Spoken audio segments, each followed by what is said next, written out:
आतंकवादियों से कैसे जोड़ के देख रहे हो आप मुझे बताइए। तो ये चीज नहीं है। दूसरा, आपने पाकिस्तान में जिस तरह से जघन्य है, वहां एक गायक हिंदू था, उसका घर जला दिया गया इतना पुराना, उसका क्या कसूर था? मंदिर का क्या कसूर, आप मुझे बता दीजिए। मंदिर का कोई कसूर होता है क्या? आप मुझे बताइए, जहां सजदा होता हो, आपने बड़ी तरीके से पाकिस्तान में भी है, इंडिया में, अरे भाई ठीक है, नाम होगा, नाम एक होगा, लेकिन जो कृत्य करता है उस कृत्य की तो भर्त्सना कीजिए। मेरे भी कुछ सवाल हैं उनको बच्चियों को और उनको किस तरह से अनाथ किया जा रहा है, किस तरह से वहां सड़कों पे दंगाई घूम रहे। अगर यहाँ का हिंदू, मुस्लिम, सिख, ईसाई खड़ा होकर बोलेगा कि भाई बांग्लादेश में, क्योंकि वो हमारा नेबरिंग कंट्री है, वो हमारा पड़ोसी है, अगर वहां आग लगती है तो तपिश यहाँ तक भी आएगी। तो आप ये मान के चलिए। ठीक है, मैं कुछ कहना चाह रहा हूँ जी साजिद साहब, यहाँ ठीक है, आप सुन लीजिए साजिद साहब का जवाब। देखिए भाई साहब, हमारी सरकार तालिबान के साथ भी संपर्क में है, तालिबान के साथ भी हमारा ताउन है, वहां भी हमारा पैसा लगा हुआ है। हमारी सरकार ने फलस्तीन को भी 2.5 करोड़ की मदद भेजी है।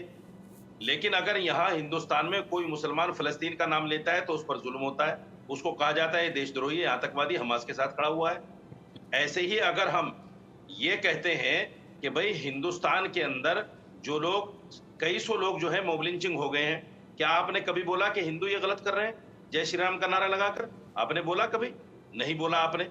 हमें कहा जाता है कि हिंदुस्तान में रहना है तो जय श्री राम कहना है, आपने कभी नहीं कहा कि ये गलत है, बल्कि इस पर कोई सरकारी बयान भी नहीं आया, बल्कि उन लोगों के खिलाफ अभी तक कोई कार्रवाई भी नहीं हुई जो लोग ये कहते हैं हिंदुस्तान में रहना है तो जय श्री राम कहना है। और मुसलमान सब्जी वालों को, मुसलमान ठेले वालों को जिस तरीके से उनके साथ दुर्व्यवहार होता है, और जिस तरीके से अभी कांवड़ यात्रा में मदरसों को टारगेट किया गया, जिस तरह से मुसलमान लोगों को गाड़ियां उनकी तोड़ी गई और उनको मारा गया, ये आपको नहीं नजर आता?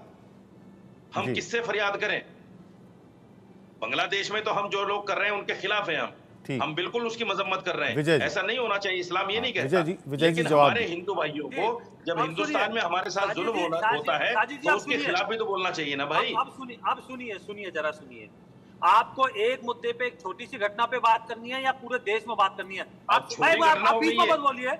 आपको मैंने बताया एक इंसान भी देश में मरता है वो छोटी घटना नहीं भाई साहब, वो छोटी घटना नहीं है। अगर एक इंसान भी मरता है वो हिंदुस्तान का नागरिक है, आप कैसे कह सकते हैं छोटी घटना? आप छोटी घटना कैसे कह सकते हैं उसको? अगर एक आदमी भी मरता है, अगर एक आदमी को भी मारा जाता है, वो छोटी घटना कैसे हो सकती है? ठीक है, पहले सुन लीजिए। घटना कह रहे हो उसको, एक छोटी घटना आप नहीं, आप छोटी घटना कैसे कह सकते हैं उसको? वो छोटी घटना कैसे हो सकती है? कई सौ लोगों को मॉब लिंचिंग कर दिया गया, कई सौ लोगों को, एक आध आदमी को नहीं। साजिद जी सुनिए, ज्यादा बोलने से आपने कह दिया छोटी घटना, ठीक नहीं होगी। एक आदमी जान से चला गया, उसका परिवार बिखर गया, उसका परिवार बिल्कुल यतीम हो गया, मिस्कीन हो गया, और आप कह रहे हैं छोटी घटना? बड़ी अजीब बात है। बजाय ये कहने के कि हाँ ये बुरा हुआ है, ये जुल्म है, ऐसा नहीं होना चाहिए, आप कह रहे हैं छोटी घटना। आपने डिबेट डिरेल करनी है क्या? अजीब तर्क है आपका। क्या नहीं है, सुनना नहीं है तो आपकी अलग बात है। आपने गलत बात कही है ना, पूरी बात सुनोगे जब इतना सारी भाई साहब गलत, आपने पहले ही गलत कह दिया कि छोटी घटना, छोटी घटना बोलना ही नहीं चाहिए उसको। एक आदमी भी अगर हिंदुस्तान का नागरिक कोई मरता है वो छोटी घटना नहीं है। बातें नहीं होती आपकी, ये दोगली बात है। सुनिए, आप धैर्य रखिए, आप सुनने की सुनिए। मैंने क्या कहा कर रहा हूँ? हाँ, आईना दिखा रहा हूँ आपको। अरे सुनिए, आईना दिखा रहा हूँ, आईना मैं दिखाऊंगा आपको। सुनिए जरा, आप मुझे बताइए, अगर छोटी घटना गाड़ी किसी से ठुक जाती है, रुक जाती है, तो ये छोटी घटना है। हमारे यशस्वी प्रधानमंत्री ने अब की बार मॉब लिंचिंग पे सजा का प्रावधान किया है। आप मुझे बताइए किस कहा है सजा का प्रावधान? कब दिया है सजा का प्रावधान? आप पढ़िए तो सही, कब दिया है बताइए ना मुझे, कब दिया है? आप दिया है।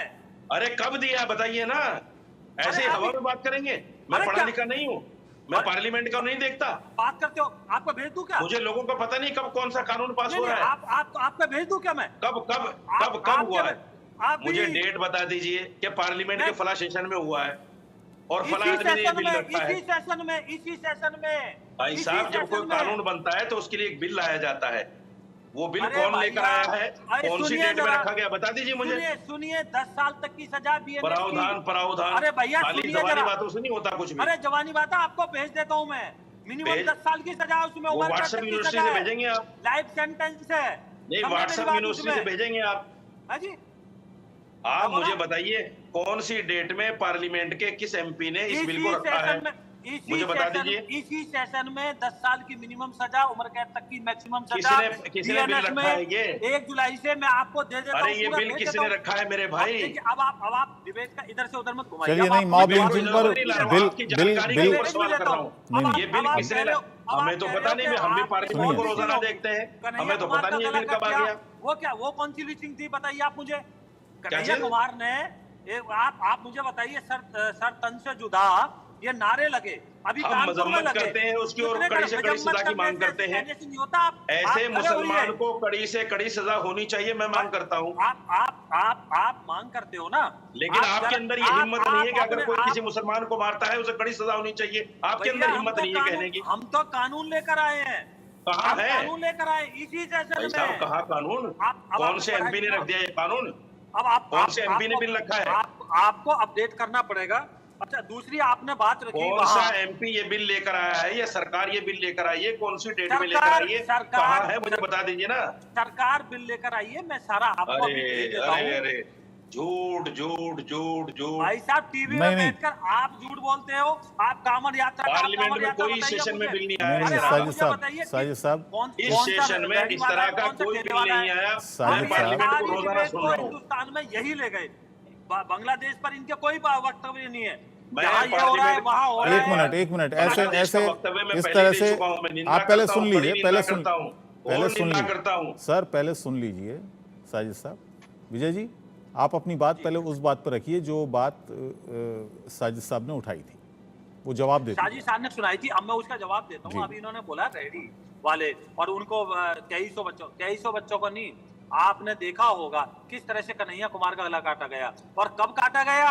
जो इनके, जिनको मौजिज आदमी बोलते हैं, जो वहां दरगाह के वो थे, कई सौ आदमियों ने वहां नारे लगाए शर्तन से जुदा, उससे वो प्रेरित होकर तब गला काटा। अभी कानपुर में भी मैं आपको वीडियो भेज देता हूँ, अभी कुछ दिन की बात है, मैंने वो डिबेट भी की थी कि वहां भी वो हम उसकी निंदा कर रहे हैं मेरे भाई।